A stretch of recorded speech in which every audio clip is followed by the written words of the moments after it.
Hello guys! Kamusta po kayo? Ngayon po ay magluluto ako ng pork steak. Ayan po, pork chop po ang gamit ko.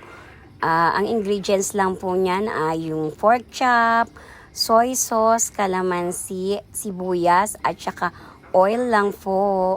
Ayan po. Bali, minarinate po lang po natin ang pork chop sa kalamansi and soy sauce at saka po pepper. Ayan, minarinate ko po yan ng overnight sa ref.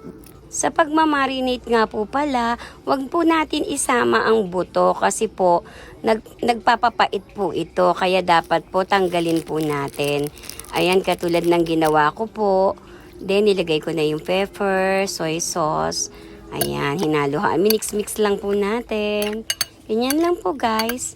Tapos, okay na po yan. After pong mamarinate at ma-chilled sa ref, pwede na po natin yan ifrito at sigurado pong kumapit na ang lasa ng mga ingredients sa karne. Tara guys, magprito na tayo. Ayan, nagpainit na ako ng mantika at ayan, nilagay ko na po ang mga karne. Iprito lang natin sa mahinang apoy. Ayan, then after, baliktarin po natin. Balik-baliktarin lang natin upang hindi ito masunog. Pero yan po, nakikita nyo, okay lang po yan, hindi po yan sunog. Kaya ayan. At ayan po guys, kapag sa tingin nyo po okay na, pwede nyo na pong hanguin at ulit-ulitin lang po natin ito sa iba pang karne para po lahat ay maprito natin bago po tayo maggisa. At ayan na nga guys, tapos na tayong magprito at umpisahan na nating maggisa. Sa parehong kawali, gisa na natin ang sibuyas. Konti lang po at yung iba po ay itira natin para sa ating toppings. Kung napansin nyo po yung kawali natin kanina, okay lang po yun, hindi po yun sunog.